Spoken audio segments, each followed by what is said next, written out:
दोस्तों, हम जिहादियों से बड़े परेशान हैं और मेरे मुस्लिम भाई कहेंगे ये तो मुसलमानों से परेशान है क्योंकि जिहादियों की बात कर रहा है। तो ऐसी बात नहीं है। हम मुसलमानों में अब्दुल हमीद को बहुत मानते हैं और औरंगजेब के बड़े भाई दारा शिकोह हमारे हीरो हैं और हमारे पूर्व राष्ट्रपति हमारे हीरो हैं। ऐसा नहीं है, हम मानते हैं तो गलत को ही गलत मानते हैं, अच्छे लोगों को अच्छा ही मानते हैं, लेकिन उन जिहादियों को तो हम अच्छा नहीं मान सकते। तो अभी बात चल रही थी अपना जो पत्रकार, जिसे अभी तालिबानी जिहादियों ने गोलियों से भून डाला, लेकिन वो पत्रकार भी जिहादी प्रकृति के थे। जब दिल्ली में दंगा हुआ तो उन्होंने एक पक्षीय रिपोर्टिंग की। जिन जिहादी मुसलमानों ने अपने बिल्डिंग के ऊपर गिलोल बना करके दूर दूर तक पत्थर फेंके, लोगों को मारा, वहाँ उन्होंने बिल्कुल रिपोर्टिंग नहीं की, यानी एक पक्षीय। तो इसको भी जिहादी कहेंगे क्योंकि उनकी मानसिकता भी जिहादी थी। तो वैसे हमको मुनव्वर राणा की तरह लिखना तो नहीं आता, कभी अच्छे बहुत ज़्यादा अच्छे शायर नहीं है, कभी नहीं है, लेकिन कभी कभी लिख लेते हैं। और हम भी एक जिहाद के शिकार हो गए, ठेकेदारी जिहाद। हमारे नागपुर महाराष्ट्र में Baba Saheb Ambedkar international convention centre बन रहा है, बहुत अच्छी बिल्डिंग है, सरकार बना रही है। वहाँ पर एक जिहादी काम करने के लिए आया, उसने कॉन्टैक्ट लिया, फिर हम लोगों को उसने कॉन्टैक्ट दिया छोटे छोटे टुकड़ों में, हम कई ठेकेदार थे। तो उसने क्या किया पता है, हिंदू ठेकेदारों का किसी का पेमेंट नहीं दिया। लगभग 35 से 40 लाख बकाया है और 18 से 20 महीने हो गए, यानी दोनों कोरोना के पीरियड चले गए। वो बंदा इंतजार करता रहा कि ये लोग कोरोना में मर जाए और उसे पैसे नहीं देने पड़े, लेकिन मुसलमान ठेकेदारों के सबके पैसे दे दिए उसने। तो ये ठेकेदारी जिहाद से हम खुद व्यथित हैं। तो अभी वो पत्रकार पे हमने कुछ लिखा, क्योंकि कुछ सवालात आते हैं, क्योंकि हिंदू में तो जब सवाल बंद हो जाते हैं तो पाखंड शुरू हो जाता है।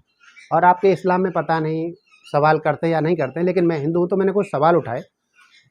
जब जिहादी पत्रकार को जिहादियों ने मार डाला, सरेआम उसको गोलियों से भून डाला, अब मदरसा छाप लोगों से पूछिए जरा, अब किसे मिलेगी जन्नत और किसे जहन्नुम बताओ जरा।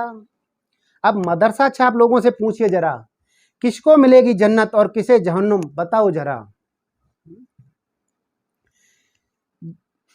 देखो जिहाद की राह में जिहादी ही जिहादियों का कत्ल कर रहे, देखो जिहाद की राह में जिहादी ही जिहादियों का कत्ल कर रहे, और मदरसा छाप उनको जन्नत के झूठे ख्वाब हैं दिखा रहे। मूर्ख जिहादी उनसे ऐसे प्रश्न कभी करते नहीं कि आज तक जन्नत किसी को क्यों कभी मिल ही नहीं। यानी ये जिहादी ये प्रश्न नहीं करते उनसे कि आज तक तो किसी को जन्नत मिली ही नहीं। मूर्ख जिहादी उनसे ऐसे प्रश्न कभी करते नहीं कि आज तक जन्नत किसी को क्यों कभी मिली ही नहीं। न आया कोई जल जला न लाशें उठी कब्र से, न आया कोई जल जला न लाशें उठी कब्र से, झूठे ख्वाब देखकर जिहादी सड़ रहे हैं कब्र में। हूरों के झूठे ख्वाब में क्यों लाल टपकाते रहे। अरे भाई, हूरों के झूठे ख्वाब है और उसमें लाल टपकाते रहे, हूर मिलेंगी, ये मिलेंगी, वो मिलेंगी। न नदियां मिली शहद की, बस शराब की नदियों के ख्वाब में तकियाते रहे। न शहद की नदियां मिली, बस शराब की नदियों के ख्वाब में बस तकियाते रहे, देखते रहे कब हाँ क्या वहां पर ऐसा है ऐसा है।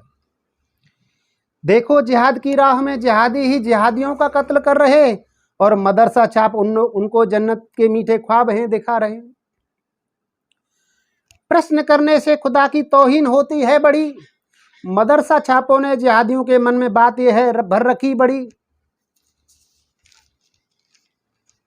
यानी कि प्रश्न करने से क्या होता है कि मैंने ज़्यादातर इस्लाम के लोगों को सुना कि प्रश्न करने से तो उनको लगता है प्रश्न कर दिया तो खुदा की तौहीन कर दी, और ये बड़ी बात उन्होंने जिहादियों के मन में बैठा रखी है। प्रश्न नहीं करना। हमारे हिंदू धर्म में वेदों में भी बात आती है प्रश्न नहीं है तो उत्तर कहाँ से आएगा, खोज कहाँ से होगी। जहाँ प्रश्न खत्म होते हैं वहाँ पाखंड शुरू हो जाता है। अभी हमारे यहाँ पे पढ़े लिखे ब्राह्मण जो शूद्र के समान है, यानी ब्राह्मण कुल में जन्मे लोग बहुत पढ़े लिखे हैं लेकिन शूद्र जैसे हैं। अभी 2 दिन पहले एक मुलाकात हुई किसी एक आदमी से, कोई इतिहास का पता नहीं ना कोई आगे पता नहीं, बस बोले हमने ये डिग्री ले ली। तो पढ़े लिखे शूद्र, और उनको लोग ब्राह्मण मानते हैं क्योंकि क्वेश्चन नहीं करते, क्योंकि ब्राह्मण गुण कर्म स्वभाव से ब्राह्मण होता है ना कि जन्म से तो सभी शूद्र कहते हैं, मनुस्मृति बताती है। अब आगे चलते हैं। दफन धरती में आज भी तैमूर लंगड़ा है बड़ा, अरे जो तैमूर लंग था, तैमूर लंगड़ा आज भी धरती में दफन पड़ा है, जन्नत नहीं मिली उसको, क्योंकि जाएगा कैसे? जन्नत मिलेगी, जलजला आएगा, कयामत आएगी, तब बोले कब्रों से उठ के जाएंगे। आज तक तो कोई गया नहीं, न कभी जलजला आया। जन्नत के झूठे ख्वाब में उसने लाखों निर्दोषों को कत्ल करना था पड़ा। उसको जन्नत के झूठे ख्वाब में जब वो भारत आया तो उसकी बेगमों ने बोला कि मेरे लिए इतने काफिरों को मारना, मेरे लिए इतने काफिरों को मारना जिससे हमको जन्नत नसीब हो, और उसने लाखों निर्दोषों का कत्ल कर दिया। न आया कोई जलजला, न उठाया खुदा ने उसको कब्र से, ना कोई हूर मिली, ना नदियां शराब और शहद की उस बेसब्र को न तो कोई हूर मिली, न नदियां मिली शराब की, न शहद की, न खुदा ने उसको कब्र से उठाया। जब जिहादी पत्रकार को जिहादियों ने मार डाला, सरेआम उसको गोलियों से भून डाला, मदरसा छाप लोगों से पूछिए जरा, अब किसको मिलेगी जन्नत और किसको जहन्नुम, बताओ जरा। जिहाद की राहों में जिहादी ही जिहादियों से क्या कत्ल कर रहे, और मदरसा छाप उनको जन्नत के झूठे ख्वाब हैं दिखा रहे। तो मेरा प्रश्न है मदरसा छाप लोगों से, जब एक जिहादी कत्ल किस लिए करता है? जन्नत जाने के लिए, लेकिन जब वो दूसरे जिहादी का कत्ल करता है तो उसमें से किसको जन्नत मिलेगी और किसको जहन्नुम? क्योंकि दोनों ही जिहादी हैं।